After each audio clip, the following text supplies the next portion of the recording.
the Division of Revenue Amendment Bill. And we are saying that MPs plotting power grab in the Division of Revenue Amendment Bill. A major standoff is currently underway in the country, pitting our two houses of parliament, the National Assembly and the Senate, against each other. On the surface, this standoff is about the Division of Revenue Amendment Bill 2024. The hidden reality, however, is that this standoff is about a power grab and an assault on the Constitution that members of the National Assembly want to execute, and which will amount to a cruel betrayal of the people and an overhaul of our structure of governance. This development has been brewing for some time since the coming of the National Government Constituency Development Fund and the National Government Affirmative Action Fund, which are in the hands of members of the National Assembly. These funds give MPs the power to conceive, implement projects, and oversight them at the same time. Having managed to entrench this anomaly, members of the National Assembly are now attempting to determine the amount of money counties get, despite the clear constitutional provisions on the revenue sharing.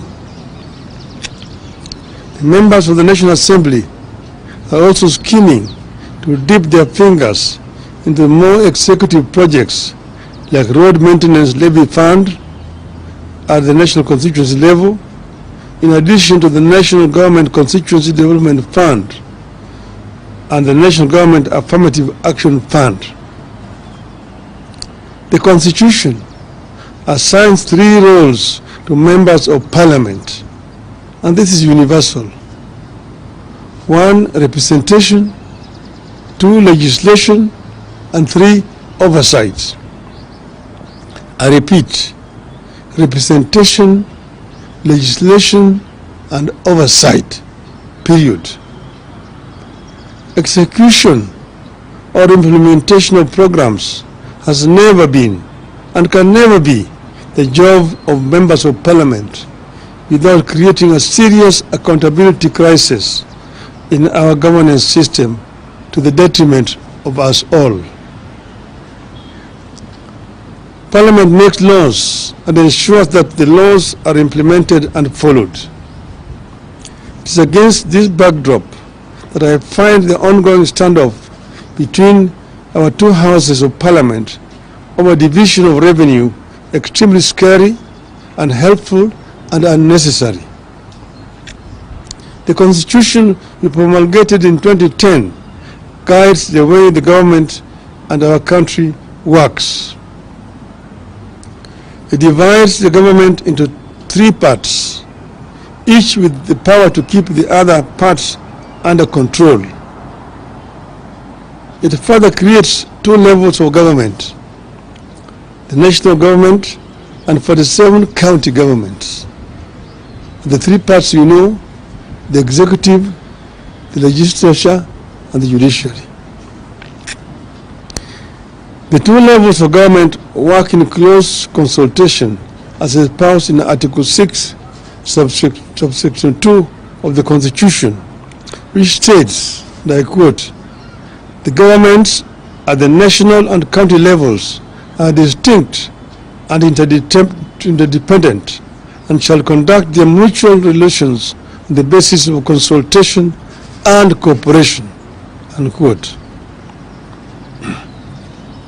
Now, because MPs want to have their way with the abrogation of the Constitution and getting their pound of the flesh with regard to NGCDF, the Senate and the National Assembly are unable to agree on something the law is so clear about: sharing of the revenue between the national government and the county governments.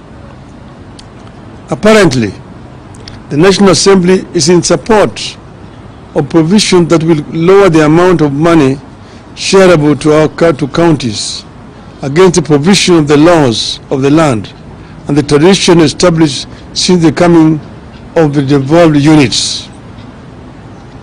Against the laws of the land, the National Assembly is supporting a proposal that would provide that any revenue shortfall in the country is borne by both levels of government. The result of this unhelpful and unnecessary deadlock is that the operations of the already strained devolved units are moving towards a standstill, with critical services in jeopardy. This unlikely and unhelpful fight over allocation of revenue to counties threatens a shutdown at the counties at a time Kenyans need the units to function optimally and help boost the country's increasingly fragile economy. The National Assembly is pushing for the proposed amendment to the Division of Revenue Act, in which they recommend a 380 billion allocation to counties, which stands in contrast to the 400 billion already stipulated in the Appropriations Act, which is currently in force. The National Assembly is going all out to reduce revenue allocation to counties in complete disregard of the Constitution and the recommendations of the Senate. This move is not only illegal and unconstitutional, it also sets an extremely dangerous precedent which, if allowed to stand, will lead to a slow but steady strangulation and eventual killing of counties. The National Assembly must get it very clear that revenue allocation to counties can only go up, not down, unless the intention is to kill devolution. The Senate had asked for 416 billion for counties for the year 2024-25. After negotiations, Senate settled on the figure of 400 billion, which is set out in the Division of Revenue Act 2024. The law is clear that counties get at least 15% of the national revenue, and 400 billion is 15% of the national revenue. Every 5 years, this country goes to elections, and all positions are available, from president to governor to senate to MPs and all the way to the members of county assemblies. People know the roles and responsibilities assigned to positions they choose to run for, and nobody should attempt to change the roles and responsibilities midway. It is urgent that both houses come together to allow the country governments get their rightful share of funds and discharge their responsibilities to the people of the country. The National Assembly must do the right thing and work with the Senate to get the correct amount of money to counties. More than a decade into the two levels of government, the management and funding of devolved units should be getting more efficient and more predictable. The current standoff and attempts to tamper with the allocation indicate a dangerous backward march. I urge our members of parliament to be enablers of devolution and refuse to be in partnership with those determined to frustrate and kill devolution. End of statement. But I may just add off the cuff that devolution that we came up with has got many enemies. Many people do not want devolution to work in this country. You know, we had put in the Constitution a minimum of 15% But it does not have to be the minimum. It can go higher up. That's why in the BBI we had wanted to raise it to a minimum of 35%. For your information, in a country like Nigeria, which devolved a three-tier, the local governments get 20% of the revenue. The state government get 35%. The federal government gets 45%. In other words, 55% of the total revenue in Nigeria are devolved. And that's when the devolved units work is when the country works. It is in the interest of the national government to release more resources to the counties. That is when this country is going to be properly run. Because there are several devolved functions like health,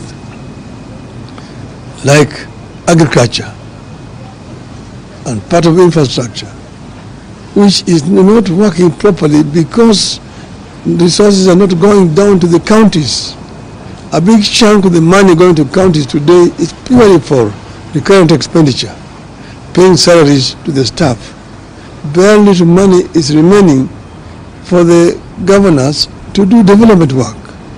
And that's the reason why I find it very unfair that governors are being blamed for lack of development in their counties. And members of parliament should move away from trying to construct roads, from trying to construct health centers, schools and so on. Those are the responsibilities of the county government, not a national parliament. Thank you.